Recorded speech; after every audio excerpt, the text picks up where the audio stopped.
Thank you, Chaplain Berger. Good morning, everybody. I want to welcome you all to Port Chicago Naval Magazine National Memorial. My name is Tom Leatherman. I'm the superintendent of this National Park Service site. We're here today to honor the lives, the sacrifices, and the memories of all those who worked and died here at Port Chicago. It is important that we commemorate these events that happened here so that the lives lost are profoundly changed by these events are not forgotten. At this time, I would like to ask Raphael Allen, one of our interpretive park rangers, to come to the podium and provide a historical perspective.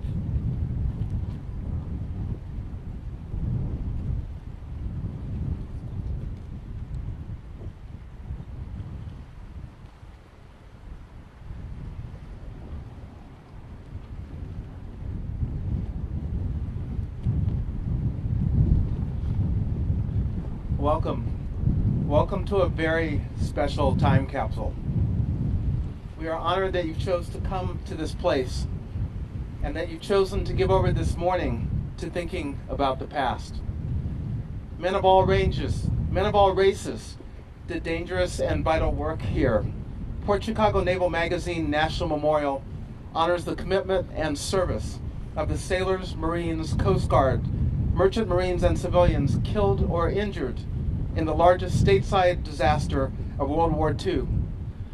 While the memorial celebrates those who made the ultimate sacrifice in the line of duty, it also honors those who continued the work after the disaster, particularly those who pressed for training and further safety measures, and those who stood up for racial integration. In doing so, these many men helped to advance the armed forces and the collective identity we now share more fully, Americans all. For a few minutes, let's roll back time and see, feel, and understand some of the things that happened to those men that this site now honors. Imagine, for starters, the men who worked here, checking in at that front gate as we did. Imagine how they were reminded by so many details that they carried a different set of obligations as sailors than we shoulder as visitors in our quick morning visit. There is an ordnance loading port here at Port Chicago because Port Chicago was already a deep water port for years. Settlers shipped lumber and other goods from here, going back to the first years of the town, 1850 to be exact, back when it was called Bay Point. Also, rail lines already came through here. Rail lines that could deliver ordnance from the giant munitions plant in Hawthorne, Nevada. And another plus, the site was fairly isolated. I say fairly isolated because the town of Port Chicago was a mile away, over there, where the palm trees are. I say it was over there. That is another Port Chicago story, deeply entwined with the one I'll tell very quickly now. This base was built here in 1942 to help supply ships with ammunition. Bullets, grenades, depth charges, even 16-inch shells for the battleships, all destined for war in the Pacific. Munitions were delivered to this base on trains that could be parked in revetments, like the one right behind you here. If you walk over to the boxcars after the ceremony, you'll be able to see how the revetment has high earthen walls that would direct a blast upwards instead of outwards in case of an accident. From the revetment, the munitions were brought to the pier for loading, packed in cargo nets, lifted with a winch, loaded onto cargo ships longer than a football field. Port Chicago men loaded more kinds of ammunition onto a cargo ship than at any other port in the nation, sometimes packing 175 different kinds of ordnance into a ship for transfer at Pearl Harbor or some other place in the Pacific. Freddie Meeks, one of the sailors, recounted working inside the ships. You'd be down in the hole. Here come those big bombs and things coming down the rampway they had built.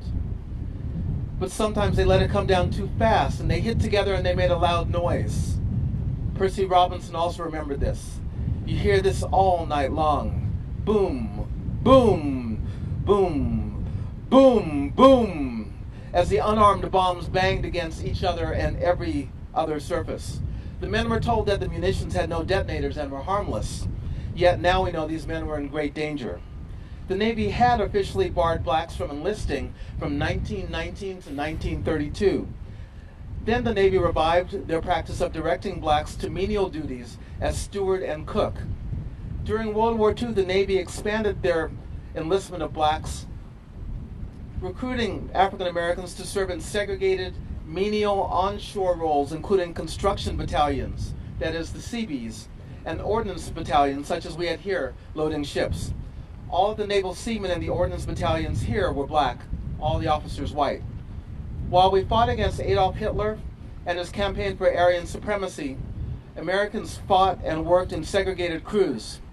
In this very place, in a time of war, black sailors had to walk over a half-mile to their barracks to use a bathroom because they weren't allowed to use the head, that is the bathroom, on the ships that they were loading. July 17th, 1944. Two ships were at the pier behind me, the Quinault Victory and the E.A. Bryan. The Ordnance Divisions worked in shifts around the clock, loading almost as much tonnage as the experienced civilian longshoremen doing similar work at Mare Island Depot. The Quinault Victory had just arrived, only fuel in its hold, in its tank, and its loading would commence near midnight, while the E.A. Bryan was nearly full, stocked with 4,600 tons of explosives and 5,000 barrels of fuel for the trip. Another 400 tons sat in boxcars between the two ships, soon to top off the E.A. Bryan's load.